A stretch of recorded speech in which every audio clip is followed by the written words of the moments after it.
You are now listening to the Theme Park Hipster Show, episode 44. Hey, Theme Park Hipsters, it's your host, NikkyJ, the owner of ThemeParkHipster.com, where I help you plan the best solo theme park vacation with the latest tips, reviews, personal stories, and more. Today, guys, we are going to talk about how to do Disney's Magic Kingdom as an adult and what tips that you can take today to start planning to have that epic Disney adult vacation. First off, before we get into that, I want to let you know that today's episode is brought to you by the brand new Theme Park Hipster app. Yes, guys, it is finally here. We are out of testing and it is here for you to download. You can go on there to get the latest Disney theme park and solo travel tips, articles, plus some photos and theme park trivia. Yes, you can answer all of those questions that you've wanted to know about Disney, Universal, and some movies trivia up in there too. So definitely download it over on the App Store. Now, guys, the Magic Kingdom has always been thought to be the most magical place on Earth, especially for kids. But, there's no need for you to worry. This place is just as magical for adults who love the charm Walt Disney World is known to have. And as a grown-up, you can do the Magic Kingdom. All you have to do is unleash your freedom and dive right in. This Magic Kingdom for Adults podcast series is going to be divided up into two sections. This week, we will go over what makes the Magic Kingdom a park for grown-ups. We're going to also mention some fun things that adults can do at the Magic Kingdom on this week's episode. And on next week's episode, part 2, we're going to go all through the itinerary that you can do and where you can find those alcoholic beverages at the Magic Kingdom. So, what makes the Magic Kingdom a park for grown-ups? For one, it's the wonderful magic that greets you on Main Street. And I like to have everyone star here and make sure that you discover all the nooks and crannies that Main Street can bring you, because it always brings me back to that first moment I had as a child when I finally conquered the first visit of the Magic Kingdom, of Disney, period. And the memory of just seeing all the things that were going on around me, the smells, it was sensory overload. And that is the same thing that you can experience as an adult. And for the occasional theme park goer, the Magic Kingdom is a manageable park and it is easy to navigate. See, when you get to the Magic Kingdom, if you don't understand it, it is divided into 6 lands. One is Main Street, USA. Then you have Tomorrowland, Fantasyland, Frontierland, Liberty Square, and Adventureland. And all of these lands are centered around the hub, which is known as Cinderella Castle. This is especially important to know when you are planning and trying to map out your trip so that you know where to start and how to kind of navigate yourself around the park. When it comes to experiencing the attractions, if you're into all the thrill rides and you're like a thrill ride junkie, then this might not be the park that you might be thinking of as an adult.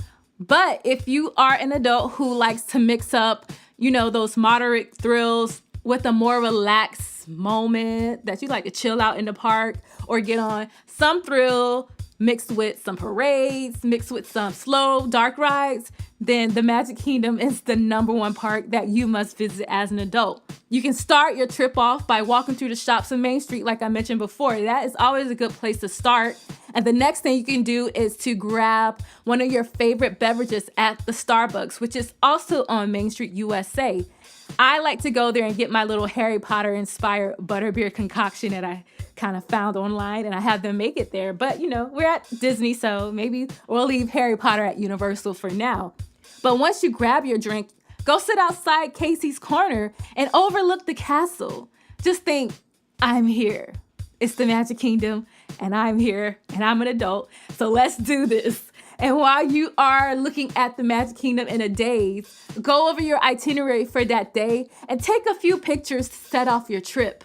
Now we are going to transition over into some tips that can save you time and money on your Magic Kingdom adult trip. The first tip I don't even know if I should even say this, because if you have been listening to the Theme Park Hipster show for a while now, then you know what my first tip is. And that is to get there early. And I know I've mentioned this tip in almost every episode, but it's very important, especially if you're coming to any of the Central Florida theme parks. The Magic Kingdom is the busiest theme park in the world, so be sure to get there before the gates open. Now, I recommend that you get there about an hour to an hour and 15 minutes before the park opens. Now, don't yell at me, please don't. I know this may seem radical, but if you're parking at the Magic Kingdom, you have to take into consideration getting a parking space, getting on the tram to go to the Ticket Transportation Center. Then once you're there, you have to take either a boat or the monorail over to the Magic Kingdom gates. Both of these lines for the monorail or the boat can be very long, guys. And I know that Disney wants to have you have this grand introduction into Cinderella Castle off in the distance. But dang, why does it have to take so freaking long? And then when you get to the Magic Kingdom gates, you have to go through the turnstiles. And I even forgot to mention that you have to get through the security checkpoint and get your bags checked. All of this from parking at the Disney Magic Kingdom parking lot to walking through those gates can take at least a minimum of 45 minutes, at least. That's a good day, to an hour. Now, one of my hacks for getting around this is possibly booking a character breakfast at one of the resort hotels that's in the monorail loop. I recommend maybe getting a character breakfast over at the Contemporary Resort. That way you can just do a quick 10-minute walk over to the Magic Kingdom when you're done with your breakfast, or you can get on the monorail, which is about a 5-minute ride from, maybe less than 5-minute ride from the Contemporary Resort. But this is a good way to skip all that nonsense. And if you don't want to have to go through all that to get to Cinderella Castle, you're like, I'm good, get me there, then try one of those ways of getting there early. Tip number 2 is to be sure to check out the Disney Crowd Calendar. If you Google Crowd Calendar online, you can find so many recommendations. I personally like the Undercover and Tourist Crowd Calendar. And so far, I've noticed that it has been able to give me some pretty good peak times of when to visit the Magic Kingdom. And if you haven't even heard that episode of the best days to visit Walt Disney World, then go back to episode 37, where you can get the whole breakdown, even to the month of when to come to Walt Disney World parks. Tip number 3 is to plan out your day using the Disney Fast Pass system. This system allows you to book up to 3 of those hard-hitting attractions before you even arrive to the park. This is one of Disney World's best inventions or additions to the park, because if you have your tickets and your vacation package in time, they will sing you your magic bands and give you the okay to go ahead and book some of your must-do attractions. You must do this, and you want your day to go through smoothly, you want to ease your way around the park, then you must get your fast passes booked early. And while you're at it, order some of your food from the quick services using the mobile ordering feature that's also within the My Disney Experience Plus app. I talked all about how to order your food online through the app, pick it up, and then you can pass everybody in the line like, yeah, I see you guys waiting, but you should have known this tip before you got here. And that is on episode 34 of how to use the mobile app service at Disney. The next tip is that you want to download the Walt Disney World Park app, which we were talking about, and get your tickets online. The Disney app, as we mentioned, does allow you to do fast pass bookings. It gives you wait times. It gives you all the park maps.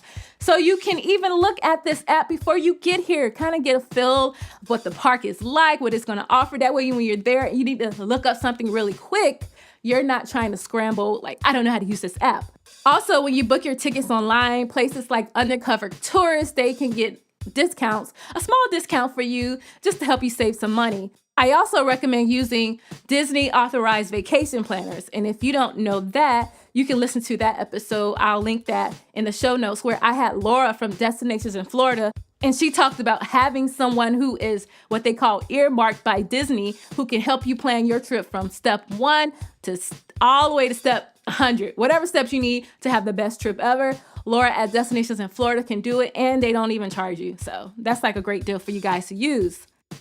Tip number 5 is to dress comfy but stylish. You want to make sure that you have a good pair of sneakers, a lightweight t-shirt, some shorts, a hat to block the Florida sun, and some sunscreen because this Florida heat is no joke and that sun will burn you. But at the end of the day, you still got to be stylish though, because you are a theme park hipster. Tip number 6 is to have water on hand. This is a must-bring item. The Florida heat and humidity is so hard to describe if you are not used to it. And if you are just used to milder temperatures, this Florida summer, man, it is no joke. And I did a whole article about how to beat the Florida theme park heat, and I will definitely leave that in the show notes so that you can come prepared. Tip number 7 is don't be afraid to ask a cast member for help. Disney cast members are some of the best people in the world who are really good at helping any Disney guest that's coming through there, especially if you're coming there on your adult trip. Just let them know what kind of trip you're having, and you never know what they may do. They are known for blessing your day, which means that they'll add a little bit more Disney magic to your day. I remember I took my goddaughter into I forgot what store it was, but it was at Epcot, and she had on her birthday pin, and they were like, "Happy birthday." You know what? Here's a free slushie. And that might be small to them. They may do it to everyone, but my goddaughter, I remember her feeling so special. I remember feeling special on my birthday when I went to grab a quick bite at this quick service restaurant outside of the Haunted Mansion. And when I just was up there ordering, I was just sitting there waiting for my food to come, and all of a sudden I see a crowd of people coming to me to sing happy birthday. I was like, whoa, what's going on? It's because I had on my happy birthday pin, and they just made me feel so special, and I've never forgot that. So let them know what your trip is. You just never know what they may do. Tip number 8 is to ride a top attraction during the parade at the Magic Kingdom. This is a tip I used to do when I was a teenager because I was anti-parades, anything parades, and I was anti-shows because I wanted all the rides. I just wanted to ride. That was me. And if that is you and that's how you want to do your adult trip, go ahead and do that. This is going to make sure that you are able to kind of get to some of your must-do attractions faster without the long wait. Tip number 9 is to go to the Magic Kingdom during the weekday. That's the fun of being an adult. Most kids and most families are going to be occupied during that time. That is one of those ideal moments to visit the Magic Kingdom. I have did some research, and I've come to realize that Tuesdays and Wednesdays are usually ideal for visiting the Magic Kingdom. Tip number 10 is to book a character meal in advance. This is something that I'm noticing that a lot of adult travelers to the parks love to do. Adults really love meeting the characters in the park, and they even like kind of doing what they call Disney play or Disney bounding, where they kind of got an outfit reminiscent with the colors of that character they're going to meet, and they post them all over Instagram. When you do a character breakfast, you can meet all the characters in one place, and you can do this at the Magic Kingdom at the Crystal Palace and Cinderella Royal Table. These dining experiences do book up quickly, so if this is something that you want to do, you want to get your reservation like today. And another thing that happens when you get those early morning reservations is that when you walk in the park, it's like empty. Because, only people who have those reservations can get in the park before the park open. So it's perfect for getting those quick photos to make it seem as if Disney gave you the whole park to yourself. Those are the tips for you to have one of the best adult trips to the Magic Kingdom. Now we are going to transition and talk about what is there to do at the Magic Kingdom for grown-ups. First of all, you get a chance to revel in the magical mind of Walt Disney himself, as you experience firsthand his thoughts and his dreams through some of the most iconic attractions on your trip. You can also hop on Disney's famous rides such as the Big Thunder Mountain Railroad, Splash Mountain, and Space Mountain. While you're there, enjoy some of those throwback attractions like the Enchanted Tiki Room, the Pirates of the Caribbean, the Haunted Mansion, and Walt Disney's Carousel of Progress. Some of the classic attractions are things that Walt Disney personally had his hand in. And those are some of those personal touches and classic details that you want to explore on your Walt Disney World vacation to the Magic Kingdom. Now, one of those other questions that people may ask, is the Magic Kingdom even for adults? My answer is absolutely yes. Disney's Magic Kingdom is a safe place for both adults and children. It allows everyone to let go and enjoy their imagination. When going as an adult, you can do all the rides, you can buy all the toys, you can even have some wine without anyone bothering you because you are an adult. You have no limit, but you gotta exercise, self-control. I always believe that we're all children at heart who have to do the quote unquote adult thing to stay within the norms of society. When you're exploring the Magic Kingdom theme park, you're able to put your adult hat away for just a second and release the kid inside of you. And these are just some of the reasons that I love going to the Magic Kingdom as an adult, and I know that you will too. With these tips, they will help you maximize your time, and they will also help you save money on your next trip. And as I mentioned earlier, this is going to be a 2-part series. On next week's episode, we are going to talk about the perfect Magic Kingdom itinerary for adults, the Magic Kingdom must-dos for adults, and where to find alcohol inside the park. Because me and my wine and Disney, we go hand in hand.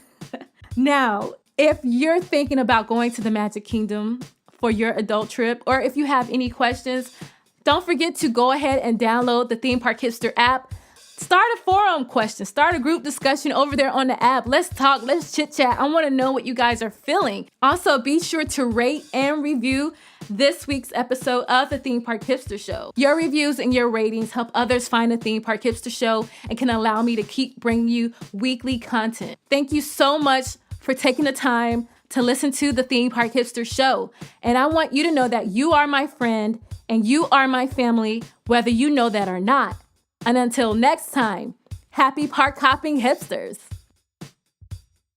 The content on the Theme Park Hipster Show represents my own and not those of any organizations or activity mentioned. I am just someone here who likes to share my own stories to you and hope that I can help you have the best vacation ever.